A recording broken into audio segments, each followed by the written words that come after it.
omuntu akwata faaza n'amubuzaawo fa abasiraamu tabimanyira bamaseeka bali luzira bakwata bukwasi ne baga nti abo battaka weesi bagenda okukana nga ate basibye abapoliisi nti ate be baamutta naye nga wali baseeka nga 10 bali eyo basajja battu ekinywa ky'aba MPs muli 5 ate bamu bali useless kati sipiika nga bakolera yalondamu gwamanyi amanya nti semuju nze limu kadaaga yanga n'okugenda ne mungange nakuganira kawungezi kalamba kyono kakiri oli musajja mugezi Muhoozi Kayiniro gaba yagenda omu okulonda ddeeka byawukana Museveni na mutabani we n'abali mu bitongole by'okwerinda buli kulonda baba batya nnyo abantu nti abantu basobola okwegugunga nga bababbi akalulu ne basobola okwegugunga nga balowooza nti bababbi ye Muhoozi tatunuulira byakubba bululu naki atunuulira abantu kwegugunga nti abantu bwe babba akalulu oba baga nti babbye ne beegugunga tubakoze tutya tulina kubagoba bukyali abantu mu Uganda balina obusungu abali mu gavumenti babumanyi bulungi obuli bwenguzi mu bye kino bino so mwami Muhoozi kino ekyokuŋŋaana alabanga eneebeera emmandu so akitya kakati kwe kutandika amenya amateeka byabakama yagamba bajja kubasiba n'amanya nti kyayogedde mulamuzi wa Court of Appeal akoze ensobi ayina obusobozi obuteeka mu nkola kyalagidde kati ayina obusobozi okuteeka mu nkola kyalagidde kyekiteera okukola waliwo gwosinka n'agamba nti wano togenda kuyita wuyita wali tojja mugamba nti neddembe lyange kuyita wano era ndowooza Ssaalongo oweta buwesi kizibu kye twafuna nti amagye naddala olwayo bikoze mu biseera by'abatumukunde byabeerangawo Museveni mulimu abasirikale beyeesiga ne bakola buli kye baagala bakazini baani naye katulina obuzibu nti ono si kumwesiga bwesizi wabula mutabani we kyayagala kyakola ali waggulu w'amateeka ali waggulu w'amagye ali waggulu wa buli kimu obuzibu bwa paalamenti abagikubiriza batya Muhoozi Kayiniro Lugaba n'okusinga kitaawe kati tayiwa ye ali mu gurupu ezo eza Muhoozi Kayiniro Lugaba era be babeeranga bali emmere ng'akuza emyaka gye beemeka batandika okuddamu okumuwolereza nga n'ekibuuzo tonakibuuza ffe twagendako aba paalamenti okuzanya omupiira e Zanzibar nga ffe aba She Cranes abazze okuzanya ebiri sirias mu olwomwo basulamu 6 emu ffe buli omu bamuwa $5 n'osula mu woti era ne mbabuuza ndiri essente ne bwoziyisa wano mu paalamenti ne zigenda mu sports ministry tezituuka ku bazannya zifiiraawo wakati n'olwekyo bino ebyokugamba nti tuteekemu ssente lwakuba batunda ggwanga ebyo biri wala ekyo abakwata ssente ezo ebyo tebabirowoozaako alowooza kuzimba apartment n'okugula emmotoka ennene. Lutindo wano ku Lubogola Simba nkulamusiza munnanga awuliriza osibyeyo otya nno webala emirimu gy'otuusizzaako engalo Walusimba Evans mu studios okutuusaako program Lutindo mukulikeeyo abanyuse abakyakola mugende mu maaso mwenna abafunye ebirungi nyongera okubasaasira ate n'abafuniddemu ebirungi Mukama Katonda yeebale. Dakiika ziri 2 ezakayita ku ssaawa emu ey'akawungezi ak'olunaku olwaleero ennaku z'omwezi ziri 16 omwezi gwa 12 2025 olwokubiri nga bulijjo nina Honorable Ibrahim Ssemujju Nganda munnakibiina ekya PFF ye kaadi gyaliko bannakira municipality mumulabiranga ddala ku bubaka bwa parliament nsuubira okwegattibwako senior Baguma Richard yangambye ayinza okukeerewa mu katono naye nga ajja kutuuka obudde bwonna. Kansabe Honorable alamusa kubawuliriza awuliriza Radio Simba basaba ne banyawo. Assalamu alaikum wa rahmatullahi wa barakatuh. Malamusiza manya ya Mukama Katonda w'ekitiibwa. Amina. Nja kwebaza ab'Ekimwanyi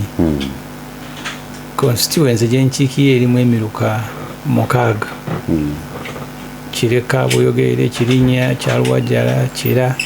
ne Kimwanyi. Ekimwanyi gwe muluka ogusembayo eno tulinanyiganye ne Luweero naye gye nabadde ku lunaku lwa Sande awo ku kisaawe Nambogo Ekijabijjo mbebaza abakyamani b'ebyalo Kyamani Mande Kyamani Sebunya awo wenayisaawo amanya wan confusing ogwo sigwe gukugala ne Abdala Mulima Mayonga ku side eri Nakasajja ate era gwe gukugala ne Namboze maza utukwatagana yes alina awe Goma then twawukana ne bamunanike ewa Sekitoleko ate nga bulabikanga awatono bonna be twabadde nabo tesitesi mwebale buwagizi bwe mwatulaze obudde bwe mwawadde abantu abakulu be twabadde nabo tubasuubiza kimu tujja kuweereza ensi yaffe n'obumalirivu. Amiina. Oba empiseewooko nga embeera ekyalagira ddala nti gaabadde masavu ng'enjogera y'ennaku zino bweyita badde nva mu Bugerere eyo neŋŋamba bino saabireseewo naye ate neŋŋamba naye nga ekipande kya siniya wange nkiraba. Kale beebale okwaniriza n'abalala bwe batyo bwe baba bakolanga. Mayini nagwe nabadde naye wano oli naŋŋamba nti singa si kampeyini za mwami Ssemujju twandizikubyenga na babiri. Kubanga byempulira byayagala okuteesa nange byenjagalira ddala ne tugenda nga bwenva mu yange ne tugenda ne mukubira ye ne bw'atajja wange nenze nga ngenda ewuwo mukubirako era nga gwe muteesa bayitha njagala kusooka kuyozaayoza olw'okuba nti nno wali empanga mubakiise yali nayogera ekyo omumanyi yesimbyewo Kampala Central bamuyita Mwami Luzzi musinkana akomadde mugoberera byayogera naye ebisinga obungi nzikiriziganya naye ebyobufuzi byaffe byayitiriramu okulimba mu kunoonya obululu twogera oli n'omusanga nga asaba MP naye nga ebintu byasuubiza ne pulezidenti tabisobola ng'asaba MP naye nga ne byasuubiza gavumenti bigiremye kubanga abantu baagala nnyo okuwulira ebinaakyusa obulamu bwabwe nenze sikiriza mu kubalimba era ntera nnyo bagamba nze ndi musajja musiraamu nyino bawuli amazima kubanga Katonda lwanampakula mu switch tagenda kumpa notice ate teri yagenda kuwolereza gwe wekka gwolina okwewolereza kwewozaako zisinza kulimba abantu byesijja kusobola ogenda kufuuka bajja kukyawa obulamu bwo bwonna nga n'ebyokulonda biwedde so ebimu Mwami Luzzi byayogera nzikiriziganya nabyo tuyinza kwawulamu ebinjogera bwefaananamu bufaananyi so yaŋŋamba wano naye nga twabadde ekijabijaawo meya wange Mutebi Julius Nsubuga Saalongo yampise honorable parliament nemunga ekiyogedde kituufu era kati okuvayo mumpite nga honorable parliament era ate abantu balwa otandika okumpereza nga bangamba honorable parliament oli otya so obeera mutuufu okunjozaayoza naye ne bazanyi abekira ne bannange fe emirimu erimu gye tukola tulinganga abazanyi ba mupiira bw'oteeba oyatiikirira naye kooki tebamwebaza tebeebaza basawo kali mu palamenti mulimu abaana abalungi ddala bakola research kali nze nyina omuvubuka amuyita Walusimbi Sozi n'abalala sijja boogera banyambako okukola research n'okusoma nze ndi shadow minister mu gavumenti ya Nuupu wa finance naye nze nasoma bya mawulire Makerere mawulire twasomangamu political science sociology n'ebirala naye abo abaana omanyi palamenti abantu bagitera kuzanya omanyi toddamu okusoma ekituufu abaana baleetera ebitabo ebyo bya finance ebinene nemabuuza kino kitegeeza ki bayitha wekyo ekintu kyoyogerako ndowooza ababaka baffe abasinga kye batamanyi bulungi kubanga omubaka wa palamenti si gwe aba atuukiridde mu buli kimu naye weetaagako abayambi obuuza kati ntuuka mu byobulamu ntera nnyo okubuuza Dr. Bayiga oba Dr. Ayume Dr. Ayume akiikira abantu b'Ekoboko bwe ntuuka mu bya ensiimi nga nyina abaana palamenti omuntu bakusindikayo ng'oyagala ogiweereza obulungi olina okukkiriza n'osoma ate n'obuuza abakusingako kubanga mu buli kyakuyiga oba bya nsimbi oba bya bulamu oba osangayo mu palamenti either staff oba member wa palamenti ng'akusinga bw'otuula n'akuyigiriza bw'obyogera teri yamanya nti bakuyigiriza kawungeezi alabanga gwe omugezi ennyo ayitiridde naye nga yakuyigiriza atudde wali katono nnyo nga tuva ku nsonga eyo tugende ku mulamu nina omukyala mukwano gwange lwakuba nti kaakati bwe yafuuka omubaka wa palamenti n'abeera so much engaged omukyala oyo namujjangako nnyo naddala ebyobutonde bamuyita omukyala Nakimwero mubaka w'ekiboga era ye department bwe nagendanga ewa mukyala Kadaaga nga genda ewa muwala wange Nakimwero kkirira wansi nga Nakimwero omukozi mu palamenti era ng'ensonga ezo kyemmanyi nti nno ate oyo aba mulungi. Kale abampuliriza abalungi eyo tuvuddeyo ne siniya wange bye twogeddeko olwaleero palamenti yayitiddwa bukubirire okubaako byeteesa nsuubira erina byeteesezzaako ku bimu bye nalabye kuliko okuyisa ebbanja wabaddeko okuyisa ebbanja eryesente okwewola eryesente empitirivu. Ndabyeko Attorney General mu mawulire tumufunyeko wano ng'asambajja ebimu ku bigambo ebya UPDF naddala mu kaseera ak'okulonda yo weega nti mulonde mugendeeka. Tuyitirewooko katono awo n'oluvannyuma tugende ku nsonga ennaku zino batuyita bwemutuula ne baganda ate kati muddeeyo mpaka nga tubayise. Ekyatuyisiza ekikulu mu butongole bajeti y'omwaka gw'ebyensimbi ogujja 2026-2027 obutongole etuuse mu paalamenti. Mu butongole 2026-2027 draft kyeki libanga abankubanga kubaga oba eberanga draft kati batuwadde mu lulimi lwabwe olw'ebyensimbi bagiyita budget framework paper mwe batuteeredde nti gavumenti eteekateeka bajeti ya trillioni 69 omwaka gw'ebyensimbi ogujja. Kati wane wasooka ebanga draft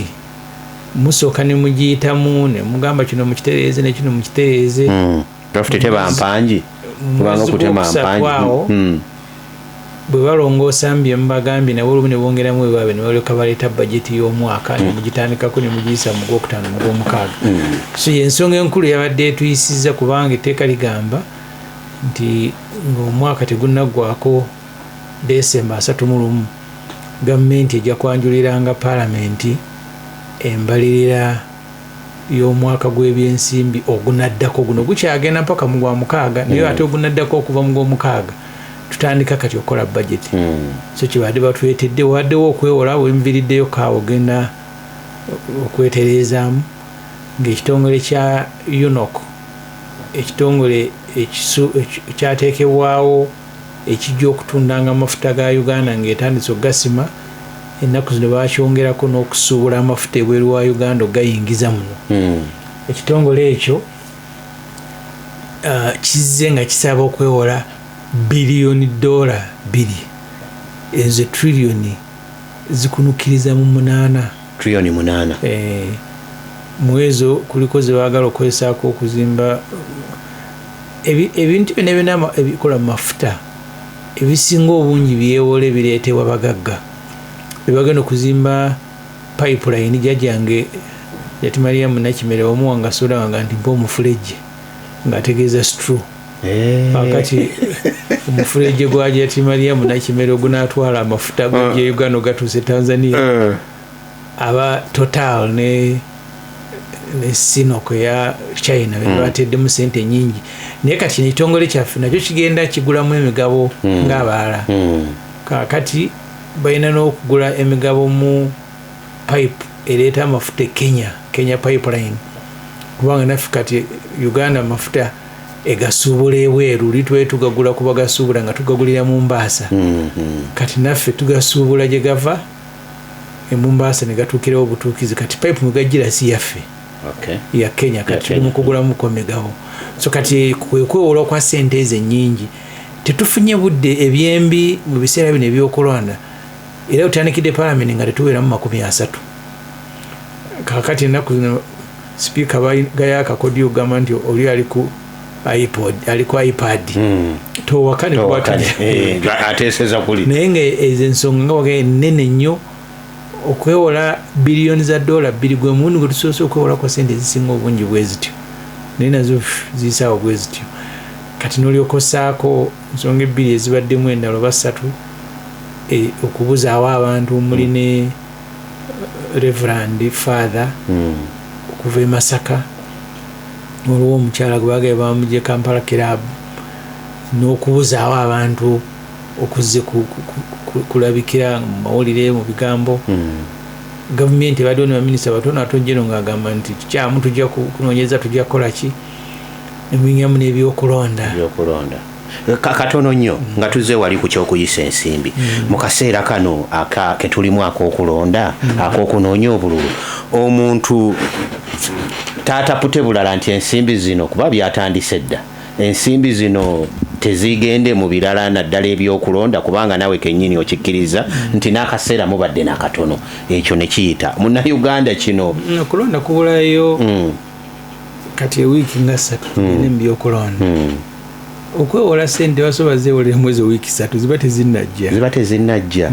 ekyo kyembadde njagalira ddala omanyi eriffe wansi gye tubeera bwe tuwulira okwewola tulowooza oluba okuyisaba eppa enkeera nga zituuka ebanga manerenda gavumenti eno ndagajavu nnyo yeewola ssente eziwera triliyoni 14 tezikozesanga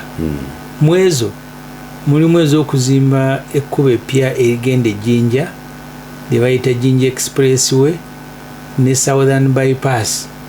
faabe ab'ebukasa w'ensula ku kyalo ekkubo eriva Entebbe ne lituuka e Munyonyo lijja kujja liyite mu Makindye ligguke mu Kitowe waffe Ekirinnya lyegatte ku liva Jinja kati eyo project emu bagiyita Jinja Expressway Southern Bypass twewola miliyoni za $3 ezo ze ndowooza nga triliyoni emu n'okusoba okuzimba ekkuba eryo mu African Development Bank negamba nti nzibawoze buli wewowola ssente mu bitongole ebyo ebyebweru ne gavumenti bw'otazikozesa bakusasuzaako kye bayita commitment fees kati buli mwaka tusasula commitment fees biliyoni wakati w'7 n'ekikumi kusente zetwewola ezitakola netutazikozesa so abantu olumu batyanga gavumenti yeewola naye gavumenti ndagajavu nnyo olumu ewulira nga bawola neyeewola neeteeka eyo neetakusa mu nkola yendulu eyalina ku luguudo luno olugenda Empigi yes endulu eyo yali nnene nnyo Empigi waali nti ate ko twewola ssente naye omuwendo kuba gavumenti egenda okwewola ng'emanyi nti ssente zinaakola ekkubo zigenda kubeera bwe neri Entebbe bwe lyali Empigi twewola triliyoni kene watwewoze n'eyokubiri nti ssente ziri tezaamala design y'ekkubo yakyuse bwe bityo kati mu mateeka gavumenti nze kubanga muntu nti ogenda kwewola nga tomaze kunoonyereza so olwaleero abantu tebatya nti ssente zigenda kujja zigenda mu byokulonda tekisoboka ze mulina okutya zo ze mulina nti bagenda zeewola mu Stanbic oba mu Standard Chartered gye bayita domestic borrowing tugenda kwewola wano okumpi ezo ku speed baba baziseeyo dda naye zino ze beewola ebweru zitwala obudde nfaka ezimu bagala kuzeewola na ku Kenya yennyini Kenya etuguza emigabo nga amagoba getufuna ku mafuta kati getusuubula okuva ebweru banga wakati tulina miliyoni za $150 amafuta kati ekitongole kya gavumenti kye bayita UNOC gekinaagulanga ebweru amagoba gekinaafunangako zezimu kuzigenda okusasula zino so Kenya egenda kuba etuwuzi naye nga tetuwadde cash naye tuwe nti tuguze emigabo mu Kenya pipeline nga amagoba getufuna getukozesa okusasula bazibbire wala wangi simu ebyo ezimusinyako ndowooza munnange owulidde omanyi bwe tubeera eyo tugamba kati ezenkya ze bagenda okugabako ezenkya zitwala obudde triliyoni 14 ezekola enguudo waliwo eriri ewa muto wange Alan Mayanja Mayanja is a young very good promising MP kiki kyenagambye awuliriza nnyo abuuza asoma Nakaseke Central era abantu bayo omwana oyo mwagala nnyo so lwakuba nti yakumako akalulu kange naye abuuza nagamba nti kino siniya nkikoze ntya n'omusanga ng'asoma n'omubuulira kuba palamenti amu balowooza si yamyuka mwami Segona palamenti erimu ebyokuyiga bingi ebimu n'enkolaganayo n'abantu kikulu kati Alani yajja n'ambuuza nti naye gwe ng'oyogera buli bw'oyagalira ne mugamba sipiika akumanya erinnya lyo gendanga obyoko by'obuuza sipiika omugenyi n'ensonga olwaliro n'enkyokere bw'enayitawo omwezi ng'akola buli lunaku erinnya n'alitegeera buli woyimirira naye bw'oyimirira awo nebalengera bulengeza ekinywa ky'aba MPs muli 5 ate bamu bali useless kati sipiika agabakolera alondamu gwamanyi amanya nti semuju nze erimu kadaaga yanga n'okugenda ne muganga ngenda kuwuganira akawungezi kalamba nga toko nveewo nfuse kizibu kale ne mga totandikira eyo wabasiniya naye ekisookera ddala ng'oyingidde mu palamenti ku bantu 529 sipiika alina okumanya nze semuju ndi wa mukisa nagenda okugenda mu palamenti nga manyikiddwako akatono mbadde mawulire naye kati Alani muto yajja muto and I'm very happy sibyogera naye ali omu ku baana abato abayingidde palamenti ne bagiwa obudde n'ekitiibwa mulimu abalala abajja omwana bitumulaba nebyali kuyizeeko byeba byalize ku batabeega sijja kamba bajja kunyigira tuli mu sizoni yakulonda mpulirizo awo tuveewo tutyatematema ka palamenti gyebayise olwaleero ndabye ebigambo bya ssaabawolereza wa gavumenti nga byawukana n'ebya omuduumizi w'amagye nga birimu okonokonta n'okutonokono electoral commission kwe yakola mu kusooka ate ne mu kusemba ensonga y'okulonda abantu nga bamaze okulonda nga mwami Kiryowa Kiwanuka asambajja ebya mwami Muhoozi oba asambajja ebyamagye palamenti awo kino kinawulikika ebyamagye nze nkibuuzizza akawungeezi k'olwaleero nga mbuuza gavumenti etubuulire oba amateeka g'ebyokulonda busoma etteeka erya Presidential Elections Act Parliamentary Elections Act ne Local Government digamba nti omuntu bw'aba amaze okulonda bw'ayagala okusigala ewalondebwa atambula mita 20 bangaye ze futi oba 10 okuba entanga ne bw'ateekawo omufaliso n'asulawo ennaku 3 etteeka ligamba kati Kiwanuka Kiryowa musajja mugezi ekisooka mukwano nnyo gwa Muhoozi Kayine Lugaba era nkimulangidde awo eyali kyamaani we embaga Muhoozi yategeka nga akuza amazaalibwa ge ako yasabiranga obwa president kati olwaleero eggwanga lifugibwa Museveni ne mukyala we n'omutabani ne muganda we kyobula vice president alinnya mmoloka nawaga nti agenze eggulu kusinkana General Sale nga toli yeyandize kati abantu bana Museveni mukyala we Muhoozi ne Sale be bafuga kati Kiwanuka Kiryowa bwoba oli atonejje n'obeera atonejje n'ow'abantu toli wa gavumenti so okwogera kubadde kwakwegendereza ng'omusajja omugezi omupalapalanya agambye nti etteeka ligamba nti kituufu olina okuva ku polling station nti naye eri osobola okuyimirirayo eri kubanga ne mu polling station olina okuvaamu olumala okulonda ng'ayagala kupalapalanya nenzemu ne mungana Kiwanuka Kiryowa oli musajja mugezi Muhoozi Kayine Lugaba yagenda omu okulonda ddeeka byawukana n'agamba ebyo etteeka lisomye nga bwe ligamba so kati kino nyala nnyo omuntu akitegeere mu byobufuzi ebigenda mu maaso Museveni na mutabani we n'abali mu bitongole by'okwerinda buli kulonda baba batya nnyo abantu nti abantu basobola okwegugunga nga bababbye akalulu ne basobola okwegugunga nga balowooza nti bababbye ebikwate bibiri mu kulonda okuwedde okwalimu ka covid 2021 bwe nva ewa Kiso nga bamaze okunnangirira n'enzira ewaka tufumbye emmere yaffe nnyingi nga balina zi drone zigenda zinoonya omu abantu bwe bakuŋŋaanye mba ndi awo emmotoka by'amagye eby'entalo byesirabangako nga bigguse bukasa abaavaamu nga boogera bulungi omunanya nanga nti Ssemuju nemugaa abantu baabo balya mmere n'agaba bagende buli omu akwata emmere yagende abantu bakkirizibwa kuŋŋaana nemugaa nti nze ntandika okugamba abantu abali ku sefuliya abase n'emmere nti mugende mujje mukibeegambire kati omu era tiyakwatibwa nze nanya nabagaa nti buli omu kwata esowaana eyo ogende afuna emmere ng'ogenda tewali kutuula wano era emmere twagirya so kati tutandise okutuuka ku lunaku lw'okulonda si electoral commission yerangira nti obululu butuuse biki kati Museveni ekiddako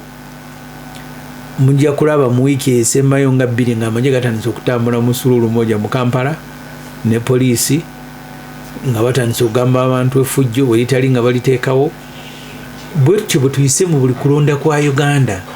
kati saawa zino Muhoozi Kayine Lugaba ali ku kiri ekyawe ekiteeketeeke ekyedda nti bwemumala okulonda abantu bano tubatya bayinza okulangira ebivudde mu kulonda ne babigana ne batandikira awo mulina kuddaka naye nga kimenya amateeka aga nti abantu bakkirizibwa okubeerawo akalulu katandika bakkirizibwa okubeerawo nga baggalawo akalulu bakkirizibwa okubeerawo n'emisana wonna nga bwe baagala kasita omala okulonda oli waddembe okudda wali n'otandika okulengera ebivudde mu kulonda kyogaanibwa kwe kubeera mu polling station muno omubeeramu agenda kulonda yekka fact naye tabeera ate munda abeera ku layini ku polling station weetandikira akaguwa we kali exactly agiyingiramu agenda kulonda naye kati Kiwanuka Kiryowa ate agala kubyogera bw'atyo so kati obuzibu obuliwo nti ye Muhoozi tatunulira byakubba bululu ki atunulira abantu kwegugunga nti abantu bwe babba akalulu oba bagande babbye ne begugunga tubakoze tutya tulina kubagoba bukyali ate ng'ekyo abantu bakirowooza olw'embeera eriwo ng'okulonda tekunnaba. Yes kubanga abantu bagenda ogenda mu kalulu nga balinawo bye balaba ebiraga nti akalulu kano tukawangula bw'otandika okulangirira bye batalaba bibatabula kakati kutandika okutya wakamala okubeera Tanzania yo abeesimbyewo gavumenti ya CCM ya Ajati Samia Suluhu yo abeesimbyewo abakulembedde ababiri abagivuganya yabasiba naye abantu ku lunaku lw'okulonda ne beekalakaasa so abantu tebalina ensonga ezeekalakasa abantu olumu tebeera eyo gwe gy'oba olaba saawa eyo ziba olumu zikuŋŋanye nga nnyingi kati okwekalakaasa gw'olaba eno nze twali ku ssomero lumu nga twekalakaasa batusazeeko amasannyalaze tunateekola siniya ey'omukaaga ye headmaster bwe yajjanga alowooza nti abaana kukyala beekalakaasiza amasannyalaze bwe yatuuza okikontu nga abatuwa emmere embi ntandika okumubulira ebintu naye nga ye yajja alowooza nti masannyalaze kyekizibu kati abantu mu Uganda balina obusungu abali mu gavumenti babumanyi bulungi obuli bwenguzi mubbye kino bino so mwami Muhoozi kino ekyokuŋŋaana alabanga eneebeera emmandu so akitya kakati kwe kutandika amenya amateeka ate electoral commission kigikalubirira okukyogera mu Bulamba mu Busimbaalaala kyova justice Byabakama akyogera ati wamala bwavaayo because Byabakama yagamba bajja kubasiba olama ati nayanika okuki n'amanya nti kyayogedde mulamuzi wa court of appeal akoze ensobi so kati debate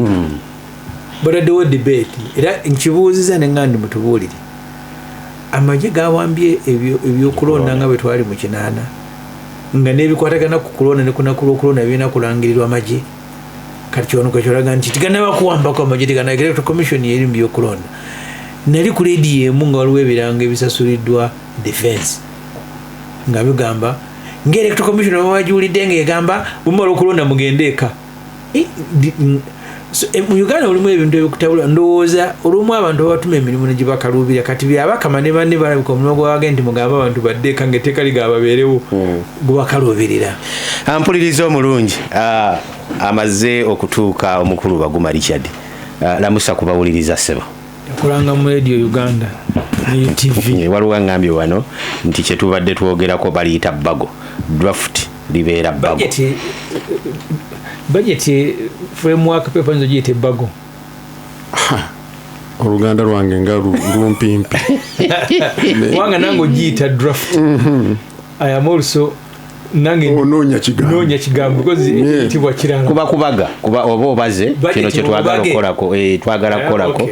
lamusa kubawuliriza mwami Baguma naye budget zabeerangayo mu nkola yaffe eyo by'Abaganda tulyoke tubeere n'ebigambo ebyo tubiyiya buyiya obeera draft ebeera nteekateeka katunja tujja kukola bwe tuti naye bwe tubaamu n'okukyusa ne tukyusaamu kale tugende byonna Oluganda lugazi so wiika egyenakoma okujja kubuuza bwembuuza gyembuuza yange gyenze nayo yo lwaleero sogenda kunjogeza kusooka kwebaza Katonda ntandikidde awo wiiki eri ndowooza gye nakoma okujja manyi tujja wano n'obeera mu studio n'oyogera eddakiika 25 naye oba ono omwami gwe tuula naye asala obuntu bwasalukamu yanoonya akantu ka sekendi za 2 akokwata ku fulaga kokka ke katambula buli wamu oba ani abusala njagala mulabe mugambe beera mwenkanya kati Katonda wa buyinza Katonda wa maanyi walusimbi owulirero mwami Baguma mwebaza nnyo walusimbi tuula naye mu studio y'abantu bate bakimanyi kati yagala n'asala byayagala ye byalowooza nti byebimukolera nabyateekayo mwami Baguma babuuzizza mwebale kutuwuliriza ensonga etuuse mwami Baguma omanyi walusimbi oyo anyway sijja kumwogerera munaayogeramu ebbali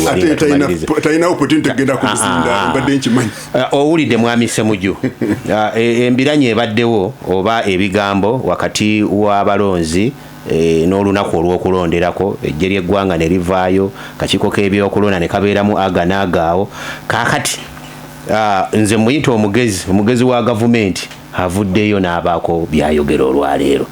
kino amagye kye googera tekiri mu mateeka omuntu mala okulonda beera mita 2 kuma akaluluko paka lwe kanaabalibwa binaakola okusinziira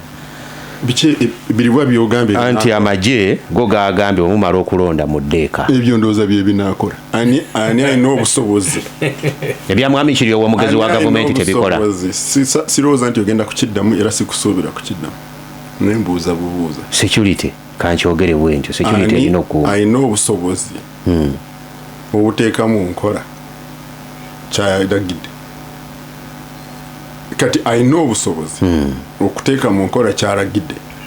kyekiteera okukola n'olwekyo nze ndowooza ekinaakola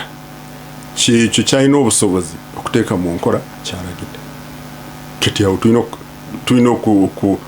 buli wonoobeera tunula olabe ani alina obusobozi okuteeka mu nkola kyalagidde naye n'abalonzi nabo baba n'eddembe lyabwe okulaba n'okukkiririza ddala nti ekyo kye bava okukola nakyo kiteekeddwa mu nkola kati eddembe lyabwe lyo terinyiriddwa constitution asagala biddemu byenkubuuza gwe ali ku muzindaalo gwafuga program so nze byenkubuuza babiyita rhetorical question si byakugamba nti ngamba Saalongo nziraamu so abalonzi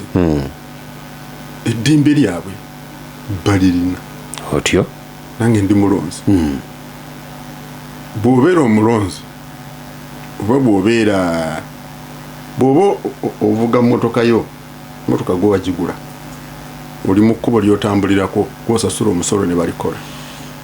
n'osinkana waliwo gw'osinkana n'agamba nti wano togenda kuyita wuyita wali tojja mugamba nti n'eddembe lyange kuyita wano era ndowooza Saalongo oweta buwesi noyita gyeri gye bakugambye naye ng'obadde ogenda awo kumpi n'olwekyo eddembe lyaffe ng'abalonzi tulirina buli lwogenda ngo kati olina okusalawo engeri gy'onookozesa eddembe ly'okusinziira ku mbeera eneebeerawo so kye baŋŋamba nti alina eddembe okuvuga n'ovuga speed zo 100 ku bypass emotoka yo mafuta gago layinsinsi gw'ogirina so olina okwebuuza eddembe lyange wano mu kiseera kyendimu ndikozesezza ntya nze bwentyo bwe ndowooza ekyo ne kirekawa oli alina obuyinza n'ono alina eddembe lye mu ggwanga bino nga biwedde anti kati buli omu alina okwebeereramu buli omu alina okwebeereramu ampuliriza omulungi Baguma abadde very brief era ngenda mu bulango tukomawo era wogeddwako ku bantu ababuzibwawo mu kaseera kano weewaawo okubuzibwawo ko kubaddewo buli kaseera era emabega yonna abayisiraamu bannabyabufuzi ab'enjawulo kangambe bannaddiini naye ddala okusinga kubadde nnyo kw'abayisiraamu kati waliyo omukatoliki Father Masaka waliwo omukyala mu kaseera kano ate bw'otunuulira engeri abantu abo gye babuzibwawo ebimu bisooka kubeera byakasirise enduulu emala kuvaayo abo abamulina ne bakkiriza nti ffe tumulina lwaki kino kibeera bwe kityo mu mateeka omuntu alina kukwatibwa bw'atyo ye lwaki mu kaseera kano ke tulimu ak'okulonda oba ak'ebyobufuzi bye tulimu kati we kayinza okuleka eggwanga ne bannansi ampuliriza omulungi tukomawo temuva Lutindo Walusimbi Evans mu studios Honorable Ibrahim Ssemujju Nganda ne mwami Baguma Richard taata nakumala mu radio Uganda ne UTV mwami Baguma waliwo nga UTV naye n'omukyala wa Safaricom Kenya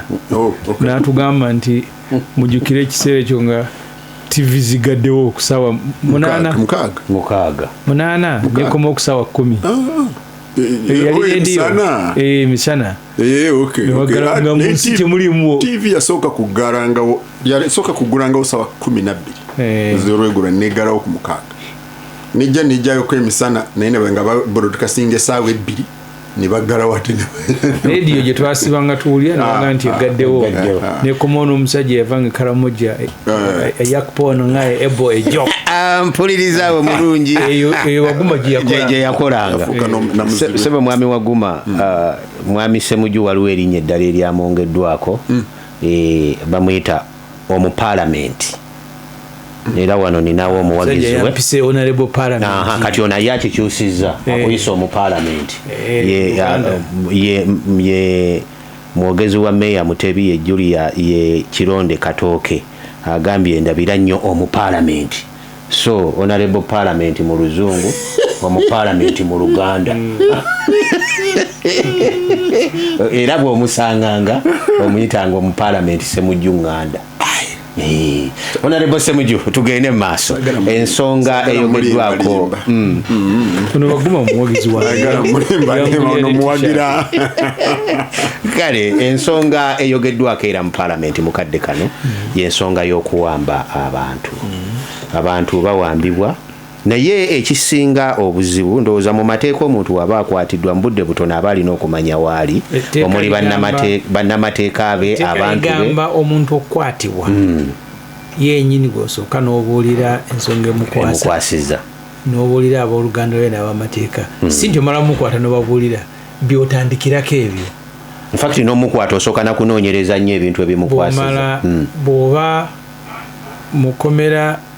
nga mukyanoonyereza tekaliga mu ssaawa 48 ate okuba nga mutute mu kooti. Ebyo bye byamateeka nekyobadde mu palamenti Faaza Masaka gwe baasiba gwe baawamba kati bange zaali Desemba oba 10 oba zaali aliya abo naye okwaga bamazeemu wiiki 3 mukomera sikomera mu buwambe obw'amagye. Kati ekiyambyeko nti Faaza mu nzikiriza ey'ekikatuliki omuntu watukira ku bwa Faaza kintu kinene. Abantu abalala bawambibwa bannakenya abakwatibwa 2 balooya bagenda mu kooti ne basaba kooti erina ekiragiro kyewanga omuntu abuzibwawo negamba gavumenti nti mumuleete oba mulamu oba muleete omulambo ogwe wano. Era ebiseera ebisinga buli lwe babadde bawa ekiragiro ekyo ng'omuntu bamuleeta olumu ne bamutwala ne bamukyajinga mangu ne bamutwala e Luzira. Ku bannakenya gavumenti yagamba mbu temanyi gye bali mpaka Museveni lwe yavaayo ndowooza nga ayogeraganyiza ne musuubuzi bunne Ruto ne babata n'agaba babadde mu firiji nga gye twabakuumira. Naye bannakenya bagamba nti gye babadde babakuumidde waliyo abasibe abalala 150. Ffe mu PFF twalina Sam Mugumya yali yeesimbyewo Erukungiri nga tuli mu kusunsulamu n'atukwatira fulaga. Ne bamukwata n'abula n'essaawa yayo tetumanyi we bali mu basement ya Muhoozi. Abamu bateebereza amayinza okuba ali mbuyeeyo gye bakumira abantu waliwo yaŋŋandi banze n'okuwaliyo abantu nga 1000. So bino byonna ebyogeddwa n'ebya Faaza ekizibu kye bizzeemu waliwo lwe baakwatanga abasiraamu ne babatwala mu ze bayitanga safe house nga teziri mu mateeka si za poliisi si za ne babeera eyo ne babakuba ne bababonyabonya abamu n'okubula ne babula maybe abamu baafiira nayo. Tugenze tuddayo awo okisooka nga amagye kati Museveni munnamagye n'abamagye be ayina enfuga yo Museveni ey'okubuzaabuza era n'avaayo olumu n'avumirira amagye gakutte omuntu naawe ekiragiro mwina kukwata bwe muti temubogolera abantu naye katuddayo mpola kubanga muntu nga Faaza okumubuzaawo b'omanyi nti era ensi ejja kumanya. Omuntu wa bulijjo gw'oyodde ekirinnya ewaffe Bukasa olumu ba Luganda lwe bokka be bamanya. Nze waliwo nayogerako ne minisita both owa defense nga bakutte omuvubuka ku kyalo ewaffe kumpi n'ew'ensula ewange maka gange ali mu Mbuya bwe nkubira both n'abakubira ne bagamba nti tumuyina naye nga kye bamukwatiddwa kimanyi nti balina gwe baali banoonya yamukubirako essimu ennaku nga 10 ali eyo nti gwe baali banoonya yamukubirako essimu ng'akubirawo both akubira oyo omuvubuka gwe bakwata ku kyalo kati ngabo both n'abakubira ne bagamba kituufu tumulina waali wano katumala okunoonyeza tujja mutta kati ebyo nena bimenya mateeka. My own sisters mwanyinazi baamugyako mu supermarket n'omutwala ne bamusiba mbalina omuntu gwe banoonya yamukubirako essimu ng'amusaba ebintu ku supermarket ninkubira Otafiire ninkubira David Muhoozi bagamba yali oli waabeera mumanyiiwo alina supermarket abantu bamukubye okutuweereza ebintu Otafiire n'agamba busiru oyo yennyini gwe baali balina okukwata obulungi abayambeko bw'aba asobola bafuna oli kakati mumukutte nga mubbi. So so kale kizibu kye twafuna nti amagye naddala olwayo because mu biseera by'abatu mukunde byabeerangawo Museveni mulimu abasirikale beyeesiga ne bakola buli kye baagala bakazini baani naye katulina obuzibu nti ono si kumwesiga bwesizi wabula mutabani we kyayagala kyakola ali waggulu w'amateeka ali waggulu w'amagye ali waggulu wa buli kimu kati awo era nze bwe mba nkola kampeyini abantu banga nti ekiseera kino kye twolekedde kye tulimu kye tugendamu kiseera kizibu omuntu akwata faaza n'amubuuzaawo fe abasiraamu tabimanyira bamaseeka bali luzira bakwata bukwasi ne baga nti abo battaka weesi bagenda okukana nga ate basibye abapoliisi nti ate be baamutta naye nga wali baseeka nga 10 bali eyo basajja battu ffe tugenda twamanyira tetulina mugabo mweno gavumenti abasiraamu oyagala bwetukwata era mbadde ngamba basewungu nti nammwe bakuteko faaza kakati oba oliawo naffe abaffe banatandika okubata kuba abo bamaseeka bakwata bukwasi soba ng'olina ebirevu n'empale ennyimpi oli suspect noba tolina kyokoze nakigamba ne Museveni nga tuli ku ADM so ekiseera kino kizibu kye tulimu kyeyongera kubijja nze nalina okulowooza kwange nti Museveni asobola okutukwatirwa ekiseera lumu namugamba nga tuli ku radio ne mugamba nti Uganda giweeyo gift obuzibu obuliwo nti Museveni yeeyongera kukaddiwa nagambira beekimwanyi nti kasita katusimatuka Museveni nadda mumanye nti si yajja okuba nga yafuga tugenda kufugwa mutabani buli mukulembeze omukadde gy'abeera mu nsi yonna tandikira ku Saudi Arabia Saudi Arabia kabaka waabwe mutabani we MBZ yafuga ensi yatematema omuntu oyo olaba batabani baba bakambwe Siriman kabaka wa Saudi Arabia ali eri mukadde omutabani yafuga era ensi agijonyesa okugireeta under his full control kyekyali ewa Mugabe nebigabe bekimwanyi ku Sande Mugabe wakaddiwa mukyala we Grace nga yafuga ne vice president yamwekizayiringa mpaka South Africa kyekyali biseera bya Kamuzu Banda I think kyekyali ne Kongo mu butu wakaddiye mutabani bamuyitangani Kongoro so kati wano absolutely okujja kolinga yeebuzaabuza kati tufugwa Muhoozi Kayine Lugaba akalulu tukagenda mu Kalanda Lusasiya ntubawangula ne bawumula mirembe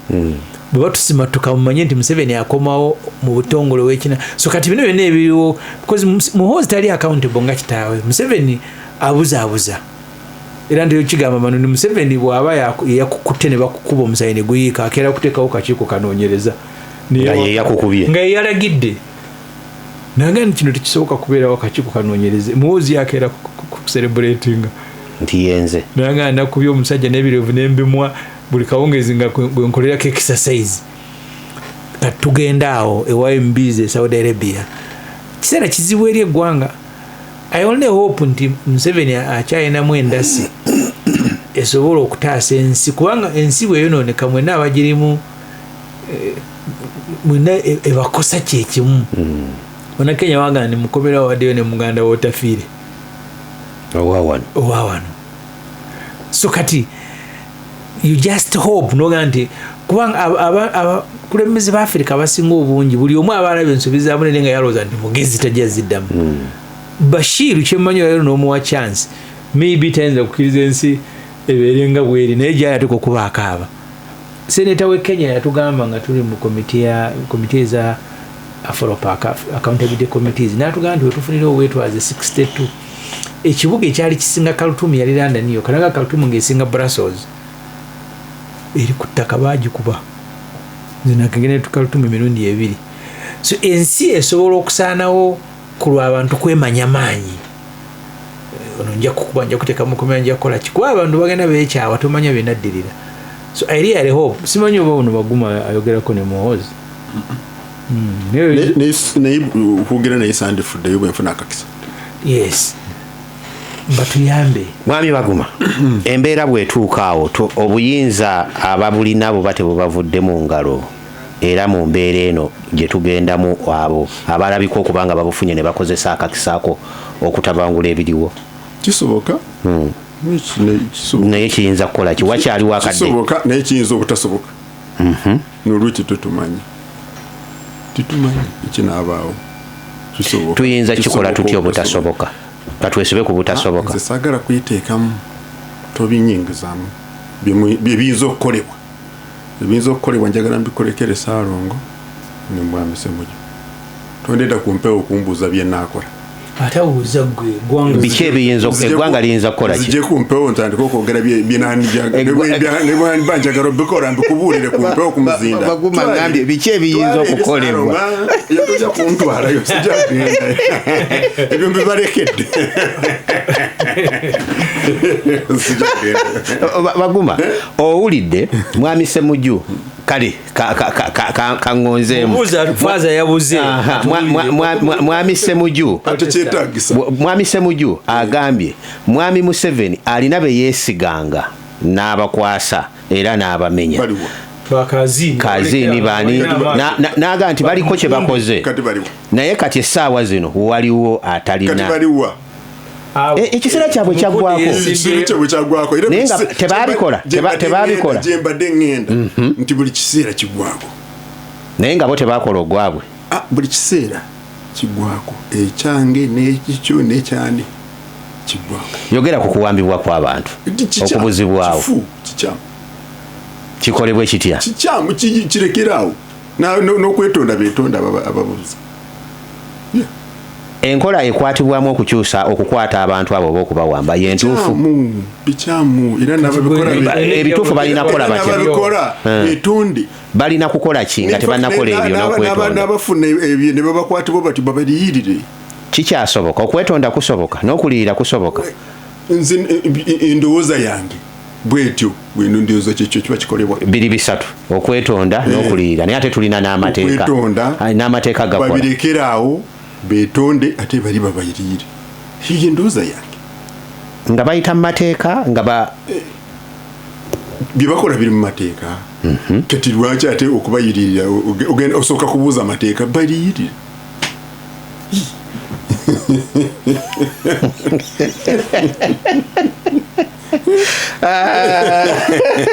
Honorable Ssemujju ensonga ng'eyo Parliament bwe mbadde ensonga eyo ngereeteddwa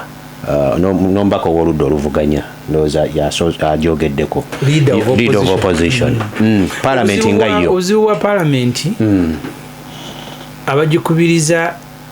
batya Muhoozi Kainerugaba n'okusinga kitaawe kati Tayiwa yali mu gurupu ezo eza Muhoozi Kainerugaba era bwe babeeranga bali emmere ng'akuza emyaka gye beemeka batandika okuddamu okumuwolereza nga n'ekibuzo tonakibuuza ogenda okubuuza nga Tayiwa yatandise okuddamu naga kati CDF kyeyazeemu Electoral Commission si kyeyayogera ndowooza yazzeemu Electoral Commission kyeyayogera ate otuka kwa Anita Among so kati ekizibu nti institutions Kadaga nze nene byesikiriza ye naye bingi naye yali yategena kigamba na Anita Among ne mga you are as strong as your institution bwetaba mu kumenyawo Parliament mwoli ogenda kufuuka wiiki naye bajja kukwata kopolo yajja okukwata ku kitogi bakutwale mukomera Kadaga niwe yakolanga ensobi nga alwanira nnyo Parliament esigale ng'erina eryanyi lumu twasaba mukyala wa Museveni ajja nnyonnyole babyali bya education byali byanjigiriza gavumenti ngegamba Kadaga naga alina okujja ate mukyala Museveni oyo naye mugumu era yajja olaba bali bamuyita mu paaka biseera bya Kasiyano bano abawuzi b'obunyama naga tajja kujja yabisoma mu mawulire naga nzije enkya amuyita muna kyemugenda kumukola so ajja kola abagamba nti ajje bamubuuza ebibuuzo tebamubuuza ffe tumita mu Parliament nze nasooka okuyimya Kadaga nanga sit down kati naafunako kimu nti at least yamukanzeemu n'akola ki najja niye yatugana omubuuza yajja n'asomawo ka statement kampimpi olwama n'amusiibula kati nga naye ndowooza bamugamba ekiro nti weewe kati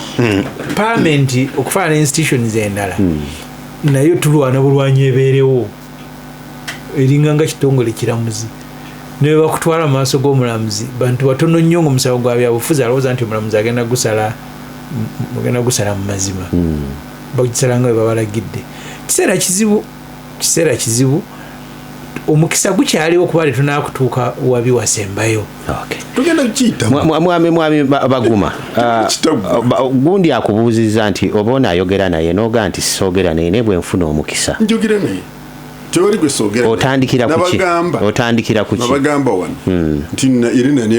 era singa nali nfunye omukisa nandyogedde nekkoni nakyogera dda tewali gwe soogera naye tewali ate lwaki ngaana okwogera bw'ofuna omukisa otandikira ku kikumbeera eno gye tulimu ku by'omugamba simanyi kyentandikirako kuba ndowooza kisinziira omukisa bwe guba guzze singa mu kaseera naye nze ekibuuzo kyange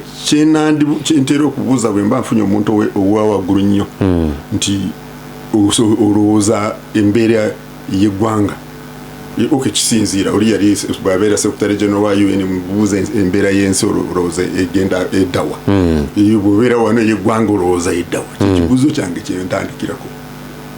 kibeera open ended singa akikuzemu mu ngeri gwe gy'owulira nti tomatidde ng'amudde ng'anyongerako ne bw'oba okizemu ng'amatidde sirowooza nti mbulwa ekibuuzo ekirala kyenkubuuza no so ekibuuzo kyentandikira ku gwe mu kulaba kwo olowooza engeri ebintu gye bitambulamu tuddawa. Honorable Ssemujju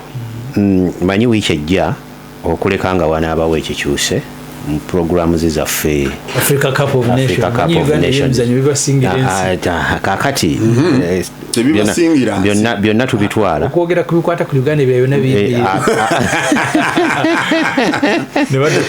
omupiira gugenda kutuuka oba guyinza okutandika nga tonnaba kudda wano lwakubiri katono nnyo kwa kivumenti eyo mu byemizannyo sikumanyi nnyo mu byami Uganda ogenda mu Africa Cup of Nations yagendayo ne luli naye ekiseera kibadde kirudde naye nga gwe omubaka wa parliament tetwava mu kibiina ng'omubaka wa parliament ebyemizannyo Museveni bamulowoozanga oyali monita n'abitwalira nga byakuzanya nanga muleta omupiira ngusambe nga mubuuza gavumenti lwaki tekasene mupiira nanga omupiira ngwagala nnyo mugulete ngusambe yaddamu nga Baguma gwazeemu nga kiwanuka kiriwo ebyemizannyo bizinensi nnene e Nigeria waliwo wano wetwabeeranga National Council for Sports ekitongole kya gavumenti ekikola ku byemizannyo nga kirina budget ya 1.5 billion nga Nigeria ate nga ekyo kikola ku federation zonna ey'ebikonde ey'okudduka eyabiki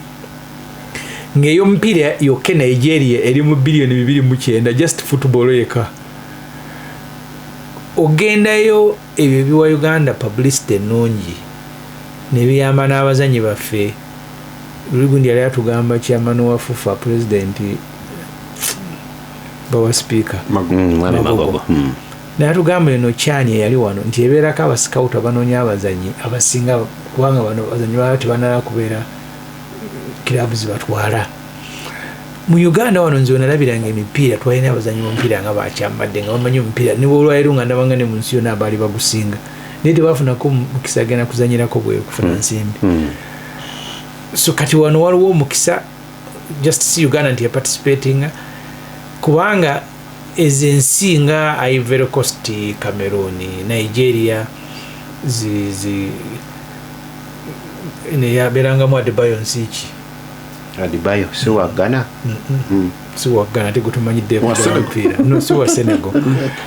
walusimbi Adebayo wa Nsiki wa Togo ezewe olaba kati Rwanda okwetunda yagenda ku mujozi gwa Arsenal netekako visit Rwanda naye kati gwe ng'olina teweetaaga kuteekako visit Togo Adebayo buli wasamba omupiira ensi ebeera Adebayo omuzannyi asobola okukolera Rwanda esasula ssente nnyingi okweteeka ku t-shirt ya Arsenal naye gwe tebeeza ng'olinamo omuzannyi waali omu ye mwazannyira buli lunaku bamanyi abazannyi balaba aba Brazil bakwata fulaga z'ensi yaabwe so omupiira gwa advertising ensi bwe tubeera nga tugutambuziza bulungi in fact wano abantu bayinza obbiyomera naye nze ndowooza nti kati gavumenti yali kute n'abantu nga 2,000